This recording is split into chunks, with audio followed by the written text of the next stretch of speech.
Hello everyone, and welcome to a basic overview of Unreal Engine's material system, what that actually means in terms of shaders and technical stuff like that, and the actual basics of using it and the asset system for it. So first of all, if you already know what shaders are, let me show you something interesting. So I'll move myself out of the way. If I look at this search, this is just in the Unreal Engine source code. I've looked up any files that end in .ush.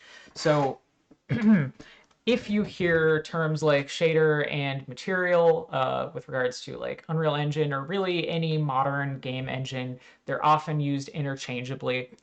But the shader is basically the program that is actually submitted to the GPU to generate, all of those pixels and colors and vertex data efficiently. It's what your GPU can actually understand, right? The material is something a bit different. But before I cover that, we'll just look at one of these. So this is a .ush file. If you were to write a shader directly in Unreal, you would use one of these. And honestly, they're used all over the place. Like if you looked in that search, there's a bunch of them. Basically, every like built-in feature rendering wise in Unreal relies on these somehow. Right now, I'm looking at sky atmosphere common.ush. Basically, anything related to rendering like atmospheric effects, at least these specific ones, is bundled up here. This is HLSL, which is Microsoft's version of GLSL. Basically, it's a C-like shading language. They're all basically the same with minor syntax differences, though. So, you know. Anyway, you will almost certainly never actually edit one of these things, right? So there's a lot of .ush files, but unless you are working at Epic in the like rendering engineer department, or you have an extremely specific use case on your project, you probably won't actually end up using these. What you will actually use is this, which is the node-based UI material creation system in Unreal. Now, there's a couple of reasons for that. First of all, you can actually see it in a much more, at least for many people, intuitive fashion. You can preview things like the actual values of textures and colors. You have color pickers for changing things. There's a lot of stuff going on here. Most importantly, though, at the end of nearly every Unreal material graph, you get this output node like this. If you know PBR, physically based rendering at all, this will be familiar to you. You have base color, metallic, specular, roughness, normal, all these specific values that you can control with custom math in your shader. But actually, if I look under Window, Shader Code, HLSL code, I'm going to pick that. This is going to show me a bunch of auto-generated HLSL. This is huge. No one ever reads or edits these, basically. But basically, for every node that you put down in a material graph, it correlates with some line or function or chunk of code in this output. And whenever you update a material, what happens under the hood is Unreal walks through this whole system and it generates little chunks of code that it creates an output shader with. And ultimately, this is what actually gets compiled and sent to your GPU. And all these nodes and these little boxes of noodles, this is what you actually interact with. Uh, to some extent, that is purely for user friendliness. An easy example is just how, like, let's say you are multiplying two things together in HLSL and you want to like have it be a named thing, right? All of those operations are very strongly typed, right? So let's find an example. Yeah, for every like new variable you set in HLSL, you have to give it an explicit type, in this case float. Often it will be like, yeah, float4 for, 40 vectors, stuff like that. This is not the case in material graphs. All that stuff is automatic, right? So this is a multiply between uh, two floats, it looks like, right? So under the hood, it knows that this has to be a float. If I multiplied, like, say, these two together, this is a 3D, variable by a 1D variable. And this is 3D by extension because that's what actually fits that operation. Basically, using nodes for that, a lot of that stuff can just be automatic, and the smaller, more like trivial things that you constantly have to deal with in writing shader code, not a problem. Now, there's a few things that you will actually need to write some HLSL for in Unreal. Specifically, it's like loops in shader code. There is no like node-based version of that, but 99% of the time, you can get away with just using these just fine. And that's what basically everyone does, right? But let's get rid of that test asset, and I'll actually show you how to make material. I have my demo folder here. I will right-click and pick material, and I'm going to name this mm underscore. It stands for main material. You don't have to do that, but it's a convention at most of the studios I've worked at. I'm just going to call this demo mat A. So I'll open that up, and let's say, first of all, choose a nice little box for my preview window. Let's say I want a cobblestone material, right? So I'm going to right click here, and I'm going to look up texture. First thing that comes up, there's a lot of options, but I actually want the first one. It's a texture sample. Sample meaning it gets the color, samples it at the right coordinate location, whatever. I'm going to look up cobblestone because I know that that is an asset I have. And I can drag off any number of these pins into the base color slot, right?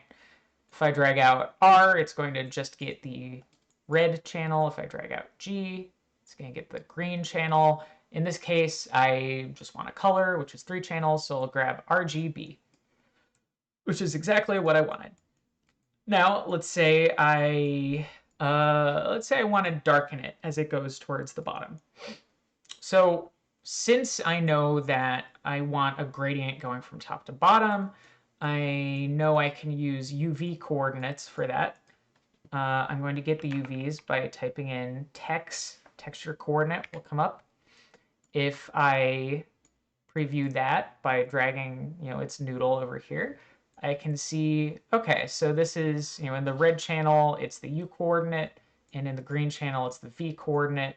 I can easily preview that. So a couple nice things about this. First of all, I'm just going to try and multiply these together.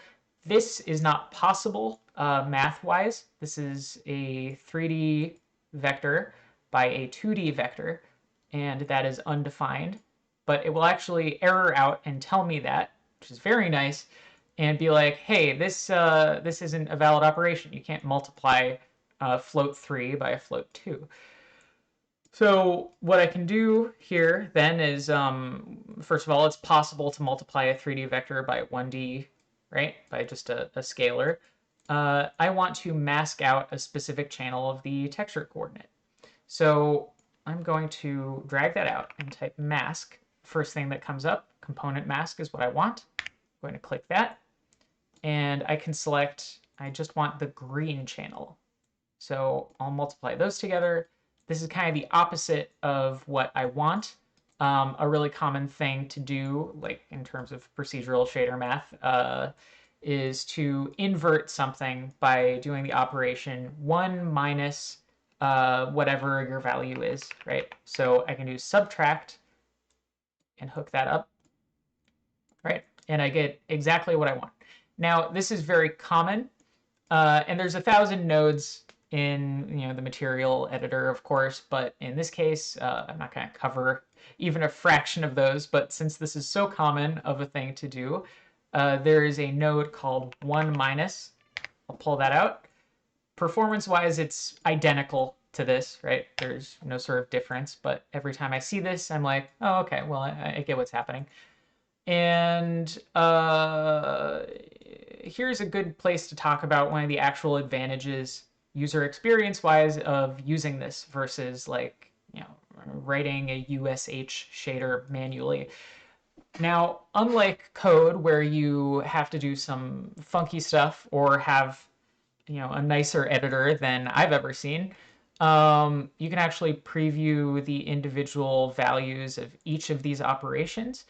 If I right-click on any of these nodes, let's say this one, and I say Start Previewing Node, it will, without me having to edit anything in the graph, just show me a preview in this viewport of that value, right? Which is great because it makes it possible to break down complex shaders and understand them a lot easier. In another case, though, another thing you can do is on any node, pretty much, there's a little arrow in the top right corner. If you click that, it will show you a little preview just in the graph area itself. So in this case, I can see, oh, okay, I'm getting the texture coordinates, I'm getting the green channel, I'm inverting it, and then I'm multiplying it by that other texture to create this nice effect. Now I'm going to do something a little more complicated. And let's say I want there to be a blend between this and grass. Okay. So I'm just going to copy and paste that. And let's see, I'm going to look up grass. There we go. I guess this is moss, but whatever, that counts. And I want to blend these two. In Unreal and HLSL in general, there is, let's see, there's a blending node called linear interpolate. That's what's most commonly used, linear interpolate. This is called blend, I believe, or actually I think it's called mix in GLSL. But if I just hook these up directly, this is just going to be like 50-50 blend of the two. But I can also hook up this to the alpha, and it will exactly blend between those. I'm going to reverse those, though. And cool, now I have moss at the bottom of my box and cobblestones at the top. But let's say I want to make it look a little bit nicer. Like I want more moss to show through in the cracks, right? And I want, let's see, yeah, and I want to preserve this overall gradient. So I'm just checking my notes, one moment. I'm going to show some fancier math nodes. No need to memorize these, but I'm going to, first of all, get a better texture mask for those cracks. Whoops. Get out of here. Press the wrong buttons. Okay, so I'm going to pick cobblestone, pebble, M, right? And I can just take the red channel. I only need one channel for this. And if I pop this in here, I'm going to get kind of what I want. But I want to edit these values a little bit. So I'm going to take this smooth step function. I'll preview that. Let's see. And I'm going to take that.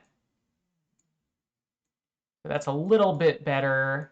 But now you see I want it to be like darker in the cracks because not much moss at all is coming through. So I'll use a power function. Again, don't memorize these unless you need them, in which case memorize them. But yeah, cool. So now I have a nice effect where I'm getting an exact blend where all the moss comes through and the cracks between these cobblestone bits. But I want to include the original gradient I had. So I'm going to add another multiply node. I'm going to hook these up, preview that. You can see I have a combination of those two masks. And yeah, I have this nice gradient in between the two that also takes into account the height of these things, which is great. But let's say I actually want to modify, let's say I want to modify how this masking happens. Actually, let's say I want to modify several things. So when you're a tech artist on a project, usually what you're doing is not only creating the functionality of the shaders themselves or whatever tools, you're also creating parameters that the artists can use easily to manipulate those things. So I want a parameter to control this node right here. Let's say I want the artist to be able to change this EXP value, which if I just I set it to 10, I set it to 0, I set it to 1, sort of affects the look of it, right? I'm going to right click and say scalar, and it'll bring up scalar parameter.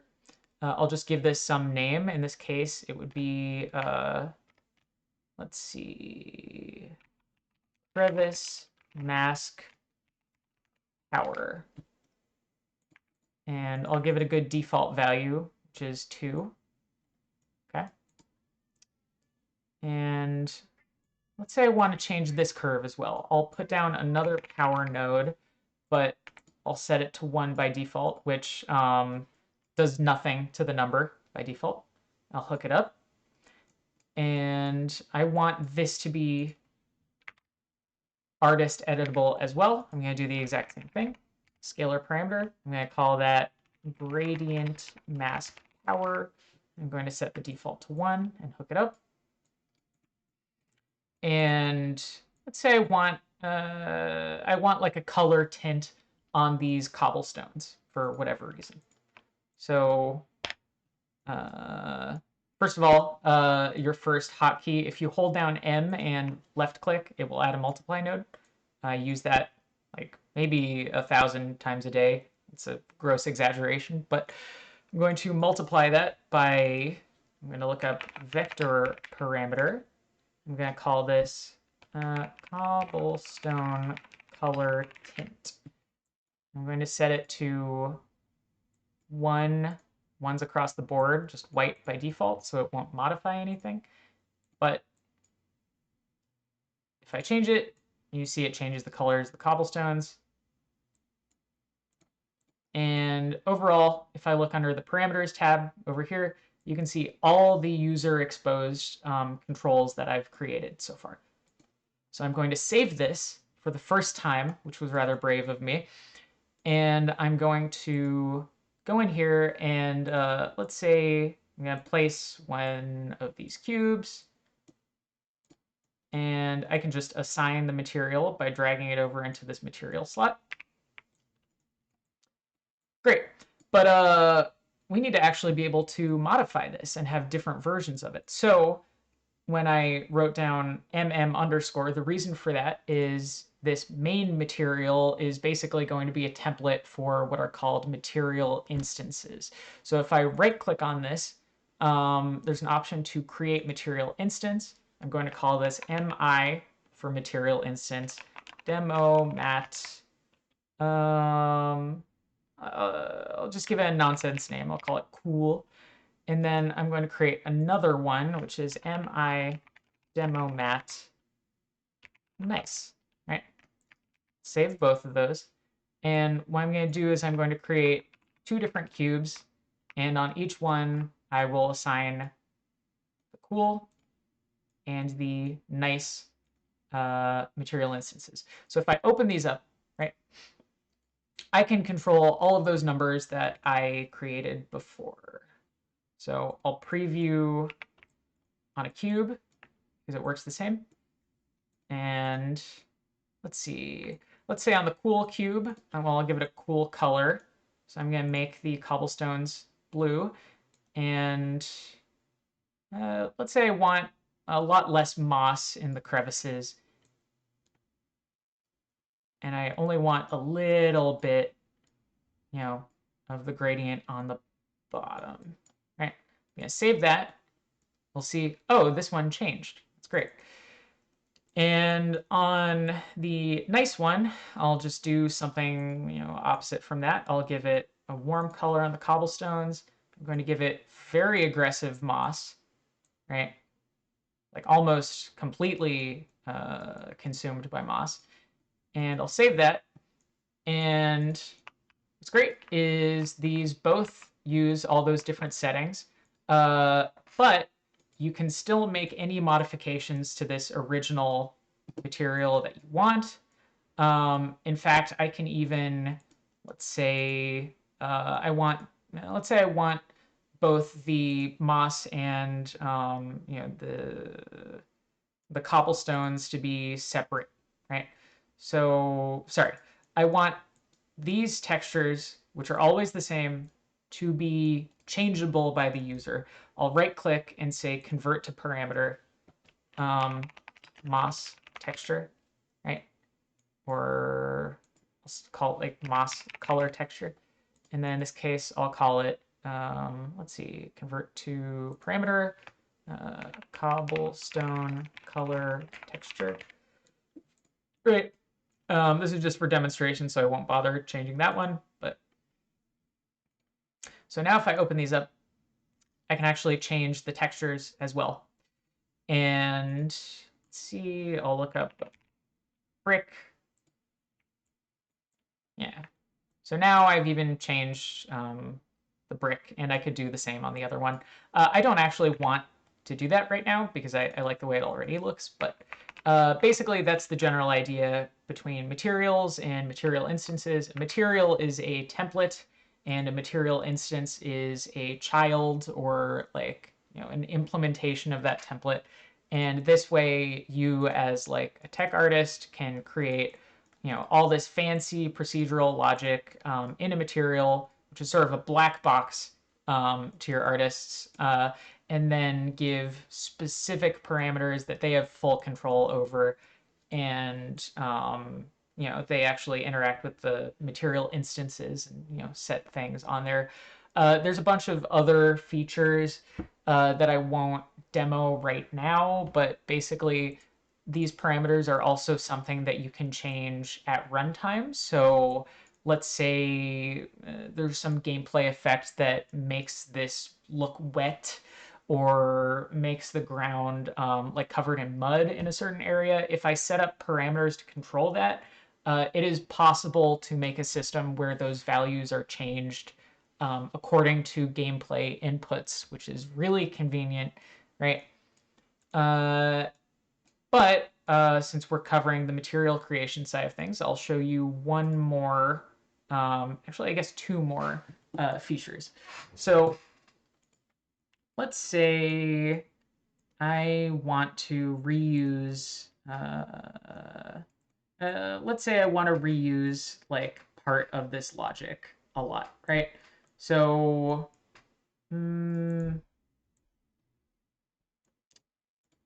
yeah, let's say all of this logic is something that I want to reuse across multiple materials. This is one of the best aspects of Unreal's material system. So I'll go here. I right-clicked, and under material, there's something called a material function. It works exactly the same, basically, as functions in any programming language.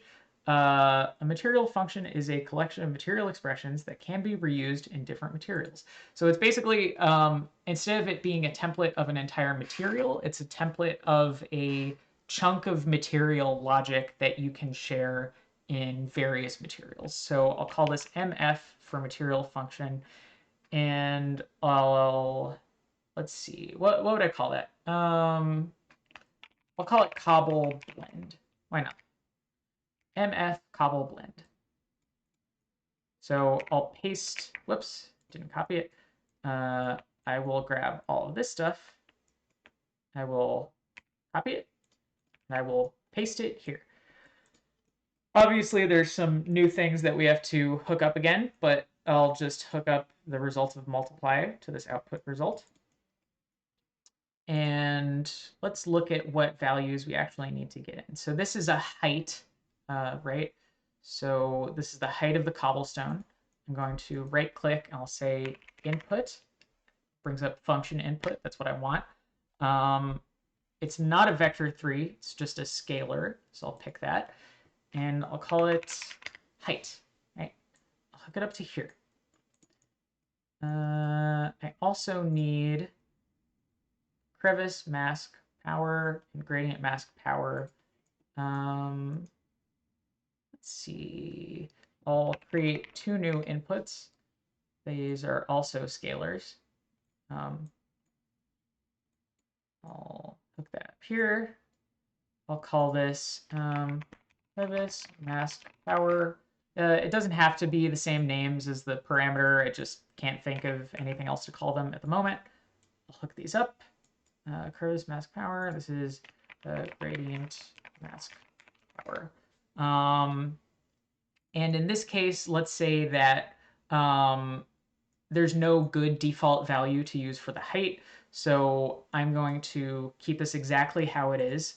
And that will make it like a required input. Let me just actually save this and show you how to use this. You can drag it into a material by dropping it like this. Or, and this is what I usually do, there's an option to expose to library here, which means it makes it a searchable node. Let's hope that doesn't crash everything. Hello. So yeah, it did totally crash everything. It's fine though. I've reloaded it, and I believe I have everything that I wanted before. I will click expose to library. It doesn't crash this time, which is great. And I'll open up demo mat. And now I can right click and search for cobble, and I will get cobble blend. Now, I'm just going to straight up delete all this stuff, right? Let's say that these options should be optional, right? So right now, if I hook up crevice mask, or sorry, this is actually height, and I hook this up to the alpha here, it's going to complain because it's going to be like, hey man, you didn't connect crevice mask power or gradient mask power. What are you doing? But in this case, I know that 2 is a good default value for these. 2 is a good default value for this. 1 is a good default value for this. I'm just going to see. Whoop. I'm going to look up constant, which just gives me like a single number. I'm going to hook it up to the preview input here.